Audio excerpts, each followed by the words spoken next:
Good morning, students. Today I am going to deliver the lecture connected to the chapter Poets and Pancakes, which has been written by Ashoka Mitra. In the previous lecture, I told you about Robert Clive, Ashoka Mitran, Office Boy, strict hierarchy, national integration, and the responsibility of the author.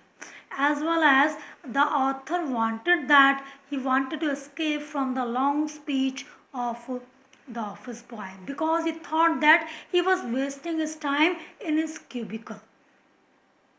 Actually, his the main frustration, the main cause of this frustration was KM Shubhu.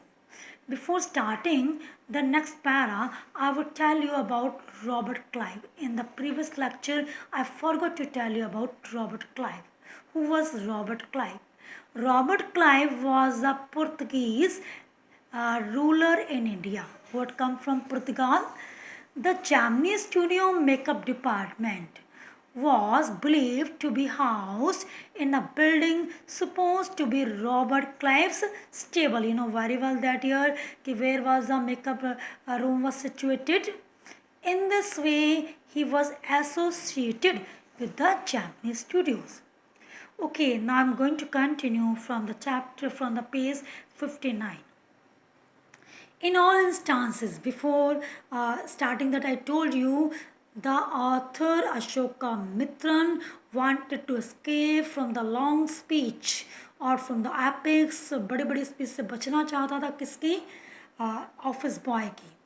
Actually, the main cause of his frustration was KM Shubhu. In all instances of frustration, you will always find the anger.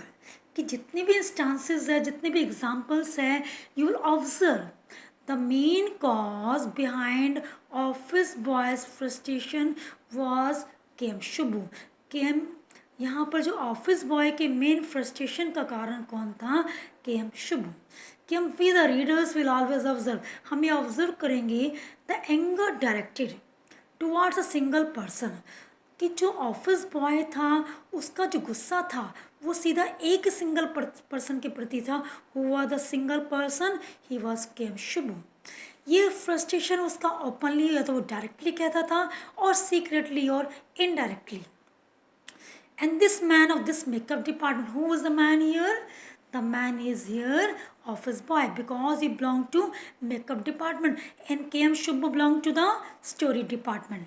इस makeup man makeup department का जो office boy था उसका सीधा गुस्सा किसके प्रति था?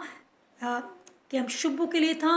ही वॉज कन्विंस दैट, उसका मानना था all is was means all is grief, all is ignominy, all is disrespect, dishonour.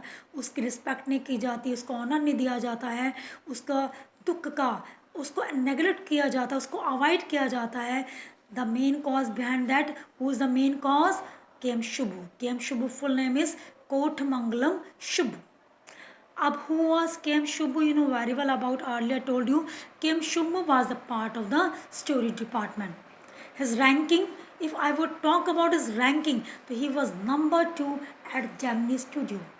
The first rank belonged to the boss. Who was the boss? Mr. S.S. Watson was the boss as well as the founder of Gemini Studio. First rank आता था boss का और second rank किसका आता था? शुभू का. शुभू की जो इम्पोर्टेंस थी वो नंबर सेकंड पे आती थी बॉस के बाद. He could not have. Now I'm going to compare the situation between office boy situation and on the other hand I'm going to discuss about KM Shubhu's situation.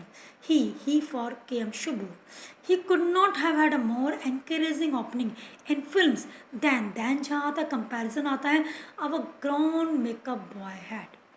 Actually when KM Shubhu had entered the Gemini studio उस समय इतनी अच्छी encouraging नहीं हुई थी, opening नहीं हुई थी, इतनी अच्छी सिचुएशन नहीं थी जितनी अच्छी सिचुएशन किसको मिली थी? ऑफिस बॉय को. जितनी अच्छी अपॉर्चुनिटी किसको मिली थी? ऑफिस बॉय को मिली थी. On the contrary he for again came Shubhu. He must have had to face more uncertain and difficult times. Actually came Shubhu को बहुत ज़्यादा डिफ़िकल्ट सिचुएशन का सामना करना पड़ा था कंपेरेटिवली किसके, ऑफिस बॉय के। डिफ़िकल्ट टाइम को फेस करना पड़ा था when he started his career, जब उसने अपने करियर को बिगिन करा था। केम शुब्बू की बात चल रही है। Actually what is the reason, there was no formally establish film, क्योंकि उस समय कोई फॉर्मली एस्टेब्लिश फिल्म नहीं थी। जो फिल्म को या कंपनी जो फिल्म को प्रोड्यूस करती है वो स्टूडियो नहीं था कोई फॉर्मली एस्टेब्लिश। अगर बात की जाए, क्योंकि उस समय जब केम शुब्बू एंटर होते बिगिनिंग की बात है, और office boy had entered Gemini Studios later. Even in the matter of education, जहाँ तक एजुकेशन की बात की जाए, बेसिक एजुकेशन की, फॉर्मल एजुकेशन की, Subbu could not have had an appreciable lead over our boy. It means that here the boy was more educated then Kem Subbu, कि यहाँ पर जो लीड किसकी थी, किस कौन आगे था एजुकेशन में, ऑफिस बॉय, कंपेरेटिवली किसके, केम शुब्बू के। पर केम शुब्बू का गुड पॉइंट ये था कि ही बिलोंग टू अ ब्राह्मण कास्ट। एक उसका पॉजिटिव पॉइंट था, कि उसका एक गुण मान लीजिएगा, एडवांटेज मान लीजिएगा। एडवांटेज क्या था, वो किससे बिलोंग करता था, ब्राह्मण फैमिली से। और ये वास्तव में उसके लिए एक बहुत बड़ा एडवांटेज था। He must have had exposure, ये रीज़न था, ही गॉट अ चांस, कि उसे बहुत ज़्यादा चांस मिलता था अपने आप को एक्सपोज करने का, अपने आप को प्रेजेंट करने का, क्योंकि उसके साथ में एफ्लुएंट मीन्स ये रिच, उसको बहुत ज़्यादा एफ्लुएंट पर्सन से बात करने का मौका मिलता था, उसे अपॉर्चुनिटी मिल जाती थी, और साथ साथ उससे बहुत रिच सिचुएशन भी मिल जाती थी। What is the main cause, because he belong to Brahmin caste. ये उसका पॉजिटिव पॉइंट है कंपेरेटिवली ऑफिस बॉय के।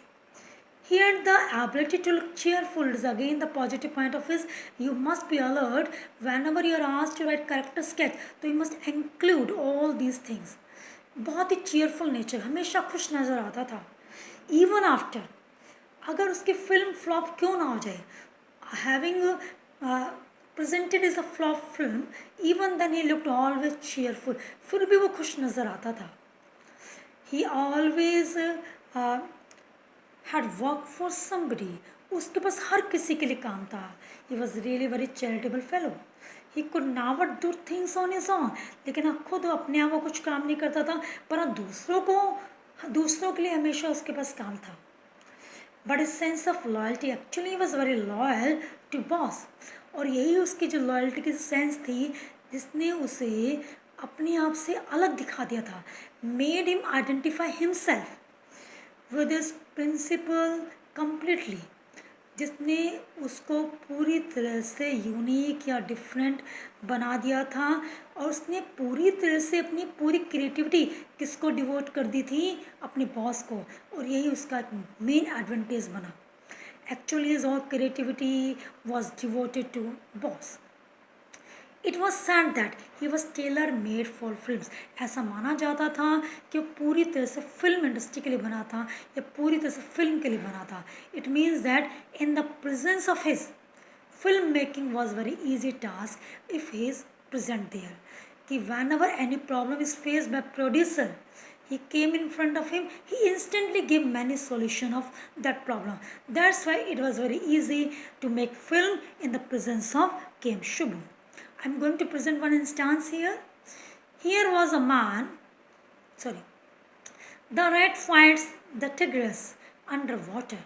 Once a producer came along with his problem, he presented his problem in front of Kem Shubhu. उसने क्या कहा कि एक man है, मान लीजिएगा, उसने कहा एक रैट है, फाइट द टाइगर्स। उसने कहा कि मेरी सिचुएशन ये है कि मेरी फिल्म में मुझे कास्ट करना, प्रोड्यूस करना है, द रैट की फाइटिंग किससे हो रही है, टाइगर से। आप ये देख रहे हो, बड़ी इम्पॉसिबल सिचुएशन को प्रेजेंट करने जा रहा है, मतलब here a solution of even an impossible situation. The rat fights the tigress, एक रैट की लड़ाई टिग्रेस से हो रही है।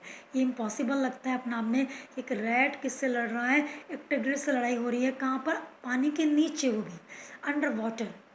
और यहाँ पर सरप्राइजिंगली बात क्या है, रैट किसको मार देता है, एक टिग्रेस को मार देता है, हर फॉर टाइग्रेस। एंड और यहाँ पर but takes pity on the cubs. लेकिन इस रैट को दया आ जाती किस पर, जो टाइग्रिस के ऑफस्प्रिंग्स पर, उनके बच्चों पर उसको दया आ जाती है, उसके यंग वंस पर उसको दया आ जाती है, उसके बच्चों पर, एंड टेंड्स देम, और वो देखभाल करना चाहता है लविंगली उसको, बड़ा them for year cubs. Tends means to look after lovingly. I don't know how to do the scene. अब who is I here? I for producer.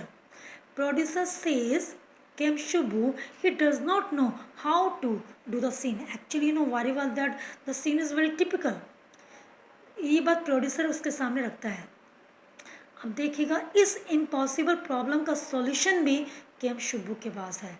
अब instantly Kem Subbu presented the 4 ways, वो 4 तरीके बता देता है किस तरह से रेड पोरिंग इज अफेक्शन, कि रेड किस तरह से अपना अफेक्शन प्रेजेंट करेगा ऑन इट्स विक्टिम्स, कि उसका जो शिकार है, इट्स यहाँ पर रेड के लिए आया है, विक्टिम या टिग्रिस के लिए आया है, ऑफस्प्रिंग उसके बच्चों के लिए आया है, कैसे उसके बच्चों पर वो अपनी लुक आफ्टर करेगा, अपना अफेक्शन शो करेगा, उसके 4 तरीके बता देगा। Good, but I am not sure, ये प्रोड्यूसर की लाइन है, ठीक है वैसे तुमने सही कहा है, लेकिन I don't think, the producer tells that कि he does not feel it is effective enough, the producer would say, and now in a minute Shubbu would come out with 14 more alternatives. जैसे ही producer would say that here, Shubbu presented all more 14 alternatives. वो और alternative दे देता है. It means that filmmaking must have been and was so easy with a man like Shubbu around. You must mark these lines that I marked that. कि filmmaking is very easy task in the presence of Shubbu. It is a man, क्योंकि ये क्या करता था, ही give direction and definition. अगर Gemini studio को उन golden years में अगर डायरेक्शन जिसने दी है, जो डेफिनेशन दी है, तो who is the main person, came Shubbu. तो केम शुब्बू की एक अच्छी रेपुटेशन थी आफ्टर बॉस, इसलिए he plays a vital role in Gemini studio. That was the main cause office boy has a frustration. Office boy का मानना था कि वो मानना तो उसके मतलब एक बहुत अच्छा टॉप स्क्रीन राइटर बनना चाहता था, लेकिन ही वॉज नॉट बिकॉज केम शुब्बू। तो ये कौन था? केम शुब्बू ही था जो उस पॉपुलरिटी को गेन कर पाया। You must write everything in K.M. Shubbu character's case. Shubbu had a separate identity as a poet. Apart from the actor, Shubbu की एक अलग से आइडेंटिटी थी, वो पोइट भी था। He was certainly capable, more complex.